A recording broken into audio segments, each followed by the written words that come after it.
Finally বন্ধুরা কালকে থেকে শুরু হতে চলেছে আইপিএল। হ্যাঁ ভাই, ফাইনালি 6 দিন পর আইপিএল শুরু হচ্ছে। এই 6 দিন যে কি করে কাটালাম, তারপরে আবার একটা খারাপ নিউজ আছে। কি খারাপ নিউজ সেটা তোমাদেরকে আমি আগে বলছি ভিডিওতে। তার আগে তোমরা কমেন্ট করে জানাও যে ব্যাকগ্রাউন্ডটা কেমন লাগছে। হালকা একটু চেঞ্জ করেছি ভাই, লাঠিগুলো ভালো লাগছিল না তাই খুলে দিয়েছি। বাড়িতে এখনো দেখিনি, জানি না দেখলে কি বলবে। ভাই আমার ভালো লাগছিল না, আমি খুলে দিয়েছি। তোমরা কমেন্ট করে জানাও যে কেমন লাগছে। তা ফাইনালি আইপিএল তো শুরু হতে চলেছে। প্রথম ম্যাচই আছে আরসিবি ভার্সেস কেকেআর। তাই ভাবলাম এদেরকে নিয়ে একটু আলোচনা করি। প্রপার প্লেইং 11 কেমন হতে পারে, কার রেকর্ড ভালো আছে, কার রেকর্ড খারাপ আছে, মেইনলি সেগুলো নিয়ে কথা বলবো। তার আগে দু চারটে একটু আপডেট আছে, সেগুলো শুনে নাও। হ্যাঁ, কারণ তোমরা খায়রুল ভাই সাবস্ক্রাইবার বলে কথা, তোমরা একটাও আইপিএল এর আপডেট জানবে না, সেটা আবার হয় নাকি? তো শুরু করি দিল্লি ক্যাপিটালসকে দিয়ে। এদের ভাই খুবই হালাত খারাপ হয়ে গেছে। এদের মিচেল স্টার্ক হাত তুলে দিয়েছে যে আমি যেতে পারছি না। তার সাথে ফ্যাফ ডু প্লেসিও, দুটো কি প্লেয়ার একদম কনফার্ম জানিয়ে দিয়েছে যে তারা অ্যাভেলেবেল থাকছে না। এবং তার সাথে ফেরেরাও অ্যাভেলেবেল থাকছে না। জ্যাক ফ্রেজার ম্যাকগ্রাথ তো আগেই বেরিয়ে গেছে। ফাইনালি মুস্তাফিজুর তো এনওসি পেয়েছে, তাও আবার 5 দিনের জন্য। দিল্লি পুরো ডুবে গেছে ভাই, একবারে বেহাল হয়ে গেছে এদের হাল। শুধুমাত্র এই 4টে ওভারসিজ প্লেয়ার অ্যাভেলেবেল আছে, তাও স্টার প্লেঅফসের আগেই চলে যাবে। আর মুস্তাফিজ জাস্ট 5 দিনের জন্য খেলবে। যদি প্লেঅফসে কোয়ালিফাই না করে তাহলে তো খুবই ভালো কথা ভাই, যেমন তেমন করে কেটে যাবে। আর যদি কোয়ালিফাই করে তাহলে খুবই প্রবলেমে পড়ে যাবে। অস্ট্রেলিয়া বলাদের এগুলো ঠিক নয় ভাই। স্টার্কের তোমরা মন থেকে বলে এখন কি ফাঁসিয়ে দেওয়াটা এরকম উচিত হলো?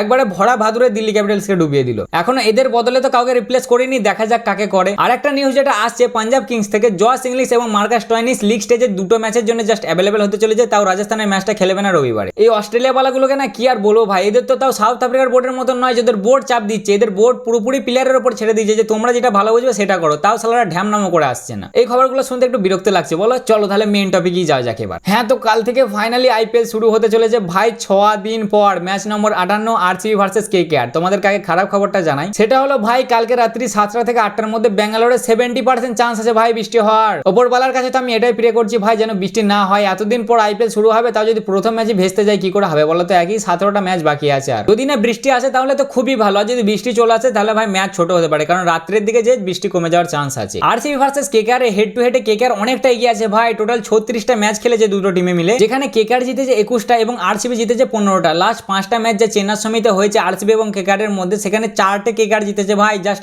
একটা আরসিবি জিতেছে। আপাতত তো চেন্নাইতে আরসিবির সামনে কেকেআর এর দাবদাবা ফুল আছে ভাই, এটা তো মানতে হবে, কিছু করার নেই। তবে কেকেআর এর জন্য দুটো খারাপ খবর আছে, যেটা আমি তোমাদেরকে আগের ভিডিওতেই জানিয়েছি যে মঈন আলী বের করে দিয়েছে নিজেকে ভাই। ও বলেছে যে আমি খেলবো না ভাই, আমি বেরিয়ে যাচ্ছি। আর সেরকমটাই রবম্যান পাবেল, ওনার এখনো কোনো খবরই পাইনি। আর এদের বদলে কেকেআর এখনো কোনো রিপ্লেসমেন্ট সাইনও করেনি ভাই, জানি না কবে করবে। শোনা তো যাচ্ছিল করবে, বাট কবে করবে জানি না। আর বেশি ভাট না বকে এবার প্লেইং 11টা শুরু করে ফেলি কেমন? তো ওপেনিং এ সুনীল নারায়ণের সাথে গুরবাজ, এখানে তো কোনো ডাউটই নেই। 3 নম্বরে রাহানে, 4 নম্বরে রঘুবংশী। 5 নাম্বারটা নিয়ে হালকা কনফিউশন আছি, ভাবছি মনীষ পান্ডেকে খেলাবে নাকি ভেঙ্কটেশ আয়ারকে খেলাবে। ভেঙ্কটেশ আয়ারের ভাই খুবই সিরিজটা খুবই খারাপ যাচ্ছে, বাট মনীষ পান্ডেকে আগের ম্যাচে চান্স দিয়েছিল, উনি মোটামুটি ভালোই খেলেছিল। তো আপাতত আমি 5 নম্বরে মনীষ পান্ডেকেই ধরছি। 6 নম্বরে রিঙ্কু, 7 নম্বরে রাসেল, 8 নম্বরে রমনদীপ, 9 হর্ষিত, 10 নোকিয়া এবং 11 ভারুন। আর ইম্প্যাক্ট প্লেয়ার অবভিয়াসলি ভাইভা বারোরা। তা এটা ছিল আপাতত কেকেআর এর প্লেইং 11। তোমাদের যদি কিছু মনে হয় যে দাদা এটা চেঞ্জ করতে হবে তাহলে আমাকে কমেন্টে জানাবে। এবার আসি আরসিবির কাছে। আরসিবির ওপেনিং এ তো অবভিয়াসলি বিরাট কোহলি 1 নম্বরে, বাট 2 নম্বরে কে খেলবে? সল্ট নাকি ব্যাথেল? আমার মতে বলে ভাই সল্টকে খেলানো উচিত, কারণ ও পুরো সিজনটা অ্যাভেলেবেল থাকবে। প্লাস ও কেকেআর এর সামনে আগেও যে ম্যাচটা খেলেছিল ভালো পারফরমেন্স করেছিল। সো আমার জন্য 2 নম্বরে সল্ট। 3 নম্বরে তো পার্টিকাল অসাধারণ খেলছিল, বাট ইনজুরির জন্য বেচারি রুলড আউট হয়ে গেল এবং তার জায়গায় মায়াঙ্ক আগারওয়াল এলো। আর আমার মতে বলে মায়াঙ্ক আগারওয়াল কি 3 নম্বরে এরা খেলাবে। তবে এর কেকেআর এর সামনে অনেক কাহিনী আছে ভাই, বুঝলে? আগে প্লেইং 11টা কমপ্লিট করে নিই, দিয়ে তোমাদেরকে জানাচ্ছি। তারপর 4 নম্বরে রাজাত, ক্যাপ্টেন ফুল ফিট হয়ে গেছে। 5 নম্বরে জিতেশ, 6 নম্বরে টিম ডেভিড এবং 7 নম্বরে রোমারিও সেপার্ড। তো ওদের বোর্ড তো ক্লিয়ার করে দিয়েছে ভাই যে তোদের কাজ হবে না, তোরা আইপিএল খেলতে পারিস। 8 নম্বরে কুণাল,